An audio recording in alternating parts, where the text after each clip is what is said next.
Voltamos para mais um programa por aqui. Mais uma vez vamos falar da saúde do homem e recebendo o médico urologista Rodrigo Balottin. Saúde do homem, Novembro Azul é o nosso assunto por aqui hoje.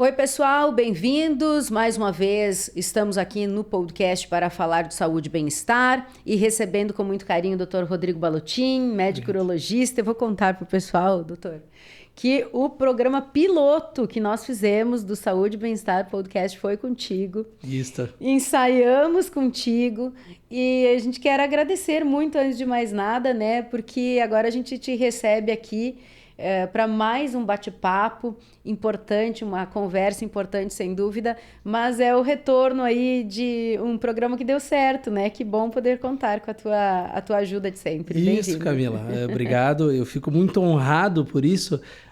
Até nós estávamos comentando antes o quão importante foi fazer aquele piloto, né, que a gente começou, e agora a gente tem um estúdio e a gente vê que está dando um projeto muito certo, está muito sendo valorizado por todos nós da área da saúde e pelas pessoas que estão assistindo, que estão tendo essa oportunidade, né? Graças a Deus nós estamos numa cidade que ela é muito boa para se viver, tem uma área da saúde muito importante, muito com os médicos fazendo especializações, procurando os atendimentos. Então a gente fica muito feliz com isso. Nossa, se for lembrar, né, a nossa geração, a minha geração, por exemplo, minha época de infância, né? Para qualquer especialidade, qualquer problema que os pais, as famílias tinham, era necessário se deslocar a Passo Fundo, por vezes até a Porto Alegre, Isso. né? E hoje nós temos tudo aqui. E eu acredito que a área da urologia também tem crescido, inclusive com cada vez mais profissionais, né, doutor? E cada vez mais técnicas, cada vez mais, como é que eu vou dizer, oportunidades para que os homens busquem ajuda, né, cuidem da sua saúde, porque como falávamos fora do ar, às vezes é uma grande preocupação, né, essa resistência do público masculino de procurar ajuda, de cuidar da sua saúde. É isso mesmo, nós homens, a gente tem um pouco de receio, a gente tem medo de descobrir alguma coisa, então a gente acaba se retraindo, ficando mais na nossa e não indo procurar. Tanto que a gente sabe que a mulher ela tem uma expectativa de vida muito maior que a nossa. Imagina, 10 anos é muita coisa. Mas é porque né? se cuida mais. É porque se cuida mais. A mulher ela vai desde novinha, ela vai no gineco, ela consulta. Nós homens não, nós só vamos às vezes no urologista quando aperta, quando acontece alguma coisa.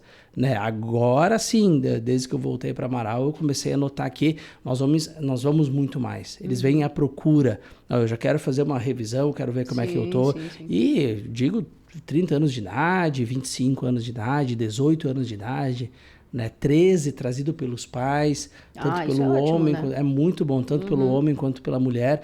Então, assim, é importante para nós homens começarmos a cuidar da nossa saúde desde pequenos.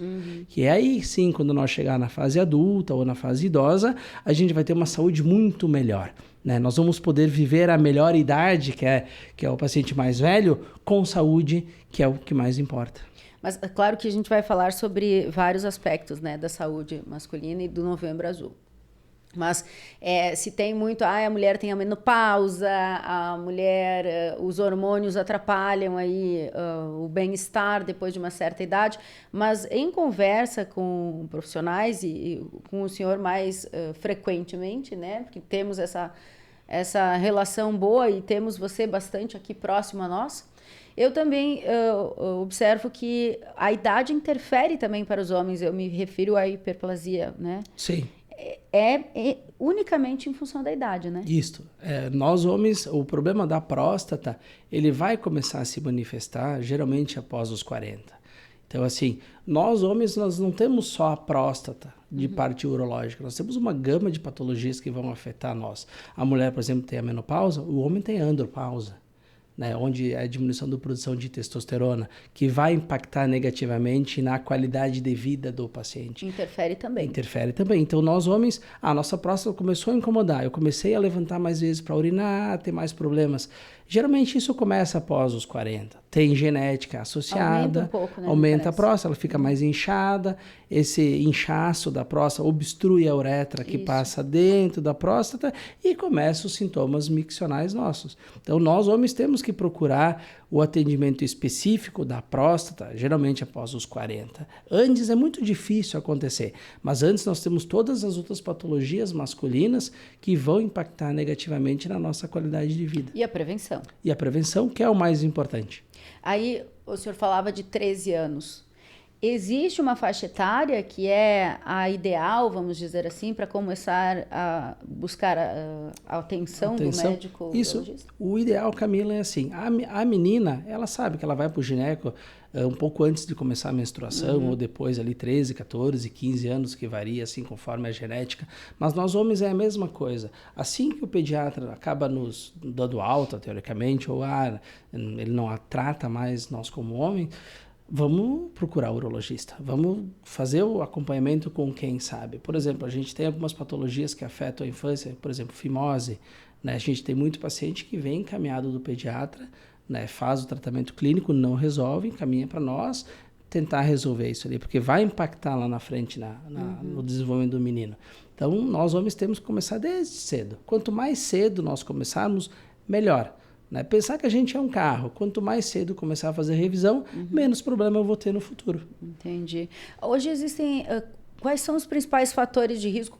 Já que nós estamos nos debruçando também sobre o Novembro Azul e falando do câncer, embora o câncer de próstata seja a primeira coisa que vem à mente, existem outras patologias, como o senhor falou, outros, inclusive câncer, né? De bexiga, por exemplo, Sim, que é do tabagismo. Que é do tabagismo, isso aí. O que mais assim, a gente pode relacionar? Por exemplo, câncer de pênis, né?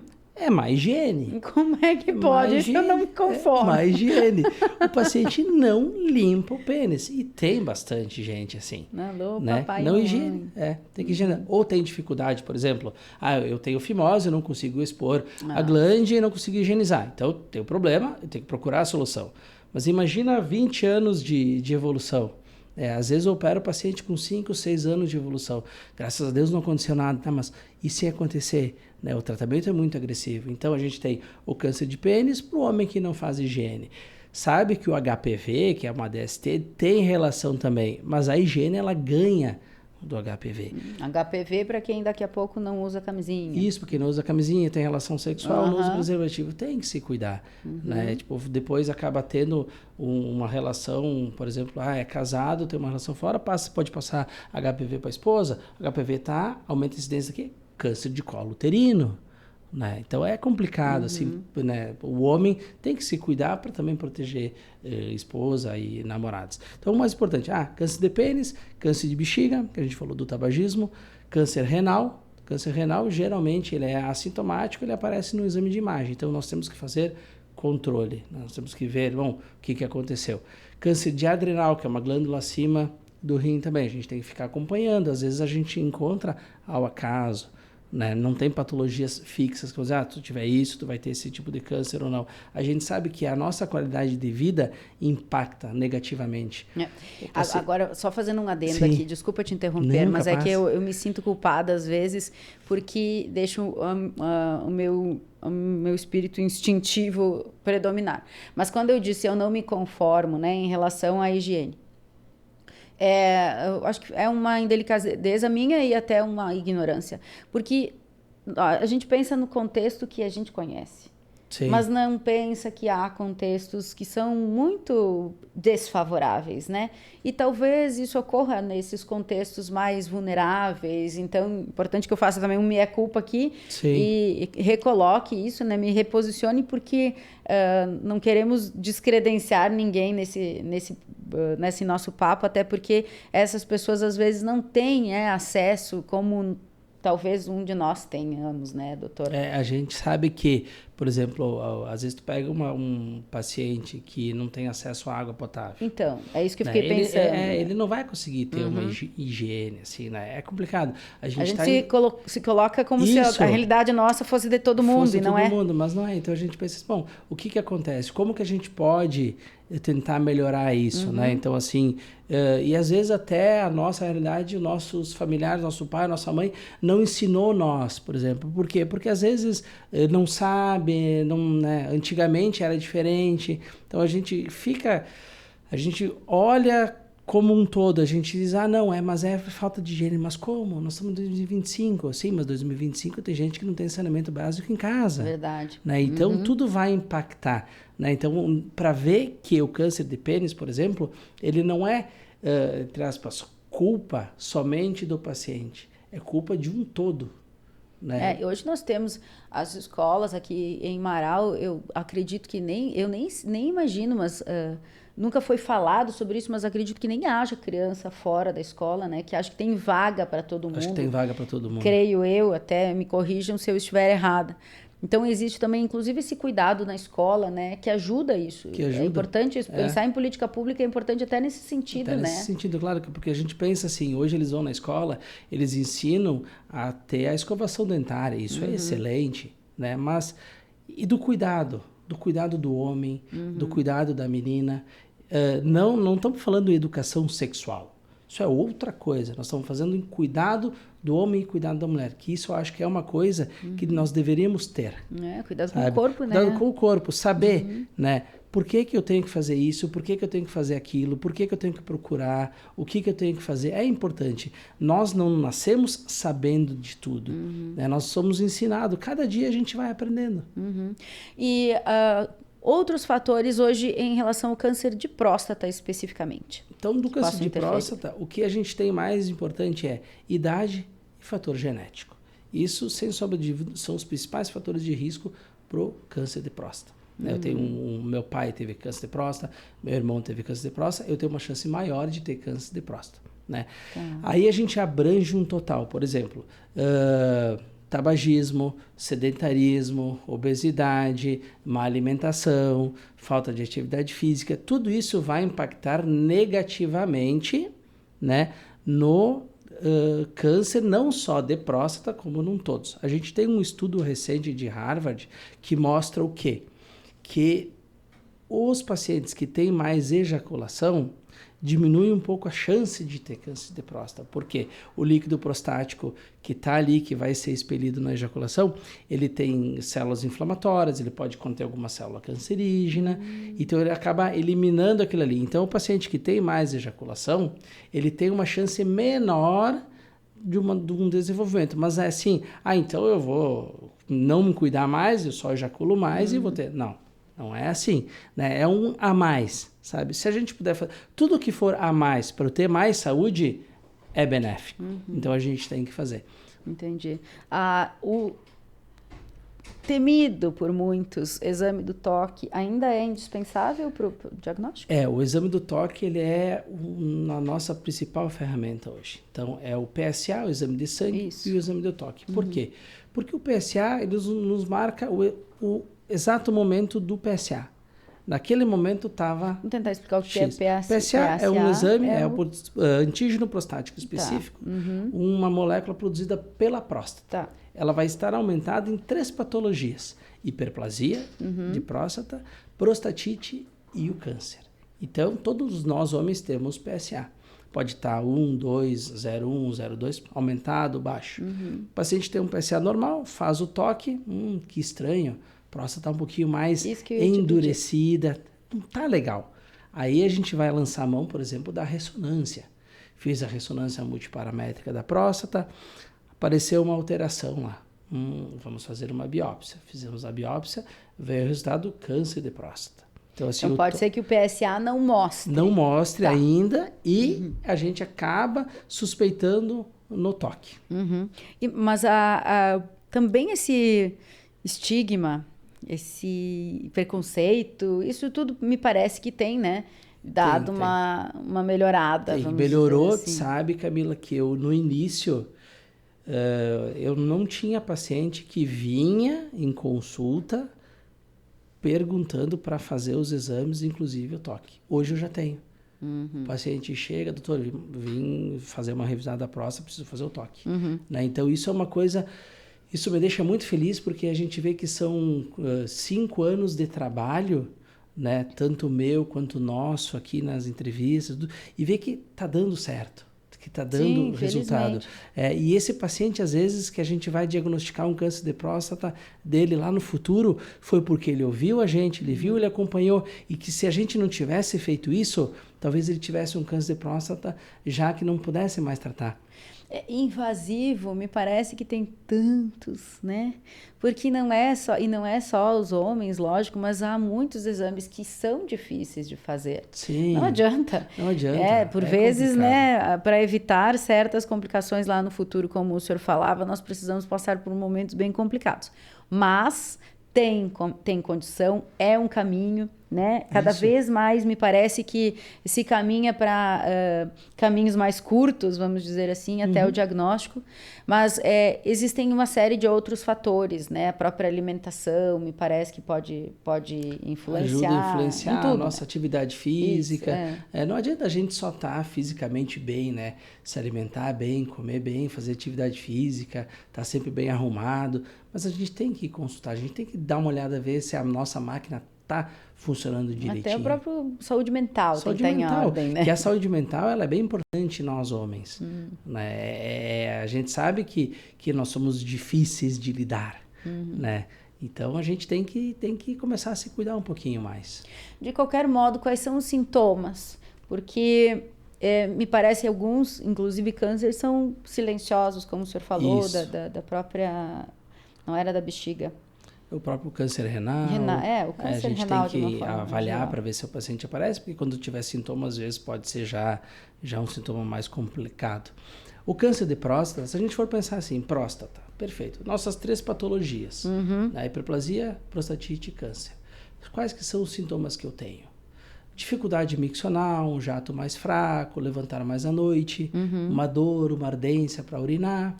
Isso são sintomas mais de hiperplasia e de prostatite. Tá. O câncer de próstata, ele é assintomático, ou seja, no início ele não dá sintoma nenhum. Só que quando ele der sintoma, ele já pode ser incurável.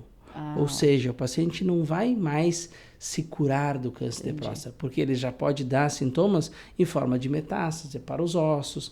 Daqui a pouco ele invade a parte da vesícula seminal que a gente tem na próstata, onde armazena a secreção que ela é ejaculada, que nutre os espermatozoides. Às vezes ele invade a bexiga, aí o paciente vai ter sangramento no esperma, sangramento na urina, só que às vezes já é um câncer que já tem metástase fora dali. Então, já respondeu a minha próxima pergunta, que era se o câncer de próstata tem cura. Tem. Desde que nós diagnosticamos cedo, precocemente. Diagnostiquei cedo, eu posso até ter 95% de chance de cura.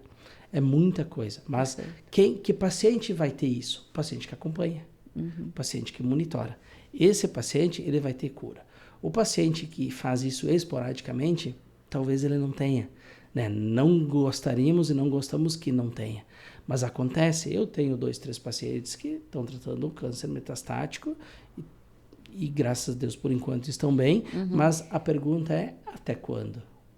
Né? Então, a gente tem que perder medo, perder vergonha, perder preconceito e consultar e investigar. Por quê? Porque a minha resposta vai ser a cura, que é o que a gente busca. Imagina poder passar para um paciente, depois de 5 anos de acompanhamento, que ele está curado do câncer de próstata. Né? Isso é muito, muito bom, é muito bonito, é muito lindo a gente poder fazer isso. E a gente, graças a Deus, consegue fazer isso hoje. Mas a gente precisa da ajuda de quem? Dos pacientes. O tratamento, por vezes, pode ser muito invasivo. Os homens têm muito medo, me parece, da impotência. O que hoje existe de mais contemporâneo, o que é a última geração? Última geração. Do então, tratamento. Isso, o câncer de próstata, quando a gente fala do tratamento, o melhor tratamento que a gente tem para o paciente que pode é o tratamento cirúrgico. né? O paciente não tem nenhum problema de saúde, que o cara não tem nenhuma contraindicação para fazer um procedimento. Então, a cirurgia a cirurgia robótica hoje, ela nos traz isso. Por quê? Porque a próstata, o nervo que faz toda a nossa ereção, ele passa por cima da próstata, ele está aderido na próstata. Então, o movimento que a gente faz com o robô para soltar ele, para descolar o nervo da próstata, ele é um movimento bem delicado. Então, ele é pouco traumático. Então, isso já ajuda a preservar a ereção. Né? Claro que no início ele não vai ser mais difícil, vai ser mais complexo, mas depois melhora. E não só a ereção, Camila, como a perda de urina, a incontinência urinária. Essa é bem importante porque o paciente ele vai ter uma vida normal. Ele pode caminhar na rua, ele pode tossir, ele pode espirrar, ele vai normal ao banheiro. Ele não está usando, por exemplo, sonda ou usando até fralda, que a gente tem pacientes que acabam acontecendo que é uma complicação da cirurgia. Mas hoje, com a cirurgia robótica, isso a gente diminuiu bastante. Né? Então, assim, claro que a gente sabe que é um procedimento caro, oneroso, mas vale muito a pena. Né? Não é tão acessível. Não é tão acessível, mas ele melhora a tua qualidade de vida na tua melhor idade. E é uma pequena incisão que se faz, né? A gente faz em torno de 5 incisões pequenas para entrar os trocáteres do robô. Aqui, na região da... É como se fosse uma cirurgia de vesícula. Tá. Né, que o pessoal já sabe mais. Vai ter mais um ou outro trocáter, faz a cirurgia, 2, 3 pontinhos, cai sozinho e pronto. É bem tranquilo. A recuperação é muito boa. O paciente fica internado entre 1 a 2 dias no hospital, vai para casa, fica de sonda. Geralmente a gente está deixando em torno de 5 dias, depois retira e ele tem, claro, os cuidados de uma cirurgia, que a gente pede pelo menos 30 dias de repouso para se cuidar, né? E depois acaba, às vezes, tendo uma vida praticamente normal, como se não tivesse feito uma cirurgia. Eu imagino que entre casos mais simples e mais complexos pode mudar o tempo de procedimento. Sim.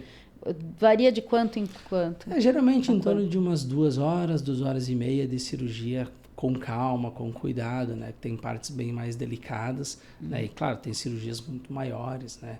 Se a próstata é muito pequena, acaba sendo um pouco mais dificultoso e às vezes demora um pouquinho mais. Se a próstata é um pouquinho maior, às vezes é um pouquinho mais fácil. Mas dá em torno de 2 horas e meia, 3 horas. A gente demora bastante a gente fala docar o robô, né? Colocar o robô na posição, organizar tudo. Para começar a cirurgia, às vezes vai 40 minutos. Né? Já se faz aqui em Mará? A gente faz aqui em Passo Fundo, né? Eu faço no HC ali, que a gente tem o robô da Vinci. Tem 2 robôs em Passo Fundo, o da Vinci e o Versus. O Versus é de São Vicente e o HC tem o da Vinci, que é onde eu tenho a especialização em robótica e onde eu faço a cirurgia robótica. Ah, tá. Vamos pensar numa próstata. Ela é como? Qual é o formato como se fosse uma ameixa. Tá. Ela é redondinha. Desse tamanho, assim. Desse tamanho, pequenininha, em torno de 15 a 25 gramas. Tá, né? só para eu... E ela pode chegar, eu já operei paciente, isso na formação na residência, próstata de 280 gramas. E qual é a função dela no organismo? A função é produzir líquido prostático, que vai nutrir os nossos espermatozoides para fazer com que a gente consiga engravidar. Então, ela tem ligação direta à fertilidade. Tá. Né? Tanto que tem pacientes que fazem a prostatectomia por um câncer e eles não podem ter mais filhos, né? Então eles acabam às vezes guardando espermatozoides para no futuro fazer a fertilização. Como se fosse o congelamento de óvulos. Isso, congela o espermatozoide, né? E aí depois faz a fertilização. Algumas pessoas até fazem isso mesmo sem ter problemas, mesmo sem ter, né? Como se fosse uma garantia. Isso faz uma garantia. Às vezes a gente sabe bastante hoje. O mercado de trabalho, às vezes, para a mulher é mais competitivo, mais complexo. Às vezes ela não está num período da fase que ela não pode engravidar. Isso. E aí ela, às vezes, acaba, para garantir, ela guarda óvulos para tentar fazer uma fertilização mais para frente, né? E quem não tem acesso a esse tipo de tecnologia, de procedimento? A cirurgia mais tradicional, como é que é a recuperação, como é que é o procedimento, é um pouquinho mais demorado? Isso, é um pouquinho, até o tempo é meio que parecido cirúrgico, mas a gente tem a prostatectomia aberta. Aí a gente abre aqui, o abdômen, aqui né, embaixo do umbigo, faz a cirurgia, né? A chance de cura, ela é igual. Tá. né? Tanto a cirurgia robótica quanto a cirurgia aberta, porque é o que a gente procura. Mas os benefícios da robótica, que é menos dor, a melhor preservação da continência urinária, a melhor preservação da ereção, na tradicional a gente não vai ter tanto. Né? Não quer dizer que todo mundo que faça tradicional vai ter os problemas e todo mundo que faça robótica vai ter. Né? Então a gente sabe que... Mas a recuperação é mais demorada. Né? Já vai para 90 dias de cuidados, de 60, 90. Tá. Né? A chance de impotência ela é muito maior. A chance de incontinência ela é muito maior. Mas o que a gente quer, que é a cura... Aí a cura ela é igual. Possível. Né? Graças a Deus. Né? Sim. Que daí a gente não precisa, né? Imagina, é complicado, às vezes o paciente não tem condição de robótica, daí vai ter uma chance de cura menor, não. Sim, isso que é bem importante, né? Existem números hoje em relação ao câncer de próstata, é o que mais acomete homens? O nosso... No ranking? No nosso ranking do câncer. O câncer de próstata hoje, tirando o de pele não melanoma, que é o mais comum em todo mundo, seria o nosso primeiro. Né? Se a gente não tivesse. É o segundo câncer mais comum no homem, é o câncer de próstata. Né? Se não tivesse de melanoma, ele é o primeiro. Como a mulher tem a mama como principal, né? O homem tem o câncer de próstata. E o câncer de próstata no homem, ele é prevalente em todos os estados brasileiros. É o que mais tem. Então tem essa de... Porque às vezes, né, em algumas regiões... Há uma diferença. Né? A gente tem, se eu não me engano, no feminino, câncer de colo uterino, acho que é Amapá e Amazonas, ele é mais prevalente que o de mama. O sul, o de mama é mais prevalente, em algumas regiões. Que algumas regiões. Né? Dizem que há associação com alguns hábitos. Associação com hábitos, até às vezes exposição solar, a parte genética nossa, tipo a imigração, pele mais clara, alemã, alguns italianos, então acaba afetando mais. Isso eu também não sabia, confesso que eu não sabia. E